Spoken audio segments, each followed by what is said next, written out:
कोल्हापूरमध्ये यंदा सतेज कृषी आणि पशु पक्षी प्रदर्शन 5 ते 8 डिसेंबर दरम्यान पार पडणार आहे। तपोवन मैदानावरती होणाऱ्या ह्या भव्य प्रदर्शनामध्ये 200हून अधिक कृषी कंपन्या आणि 150 पेक्षा जास्त पशुपक्षी सहभागी होणार आहेत। शेतकऱ्यांसाठी नवनवीन तंत्रज्ञान, आधुनिक मशिनरीज, ड्रोन फवारणी, AI आधारित स्मार्ट शेती, तांदूळ आणि धान्य महोत्सव तसंच विविध पुरस्कार वितरण समारंभ या वर्षीचे आकर्षण ठरणार आहेत। उद्घाटन सोहळ्यासाठी माजी खासदार राजू शेट्टी, माजी आमदार सदेश पाटील, जयंत आसगावकर आणि माजी आमदार ऋतुराज पाटील हे उपस्थित असणार आहेत। शेतकऱ्यांपासून नागरिकांपर्यंत सर्वांसाठी हे प्रदर्शन माहिती, प्रेरणा आणि अनुभवाचं केंद्र ठरणार आहे, अशी माहिती काँग्रेसचे माजी आमदार ऋतुराज पाटील यांनी पत्रकार परिषदेत दिली आहे।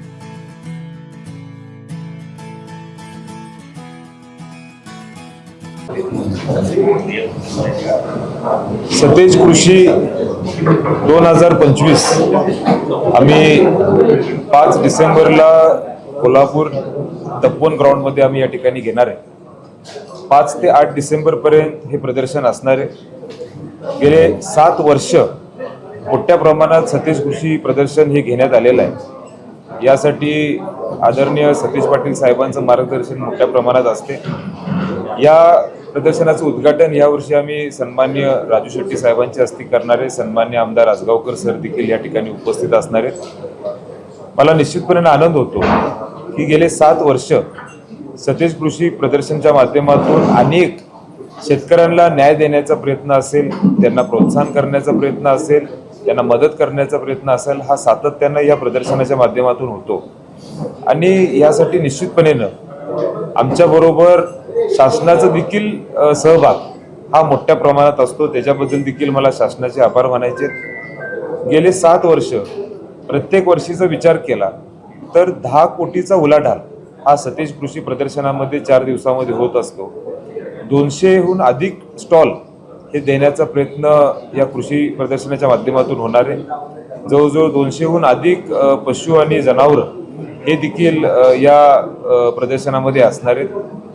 मूळ आमचा प्रयत्न असणार आहे की सर्व शेतकरी बंधूंसाठी AIचा वापर करून कशा प्रमाणात त्यांना अजून त्याच्याबद्दल जागृती करता येईल, जेणेकरून टेक्नॉलॉजीचा वापर करून शेतीमध्ये त्यांना अनेक दूरदृष्टी जी असते, म्हणजे कदाचित 2 दिवसानंतर जर पाऊस पडणार असेल तर त्याची माहिती आधीच त्यांना कळली पाहिजे।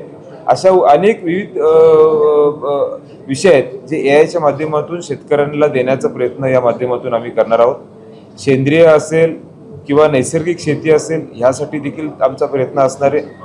आणि मग लोकांना किंवा शेतकऱ्यांना एक लेक्चर्स असतील किंवा अनेक तिथल्या आसपासच्या गावांच्या लोकांसाठी एक सांस्कृतिक कार्यक्रम असतील, अशी विविध गोष्टी या सतेज कृषीमध्ये आम्ही निश्चितपणे करणार आहे।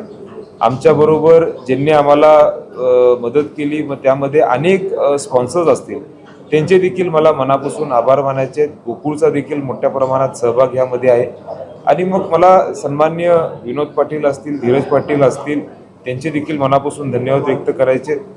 मला आनंद होतो की सतेज कृषी प्रदर्शनाच्या माध्यमातून हजारो शेतकऱ्यांना निश्चितपणे आदरणीय बंटी साहेबांच्या नेतृत्वाखाली एक दिशा देण्याचा प्रयत्न आम्ही निश्चितपणे करत आलेलो आहे। यावर्षी देखील सतेज कृषी प्रदर्शन हे मोठ्या प्रमाणात घेण्याचा प्रयत्न हा आमच्या सगळ्यांचा असतो।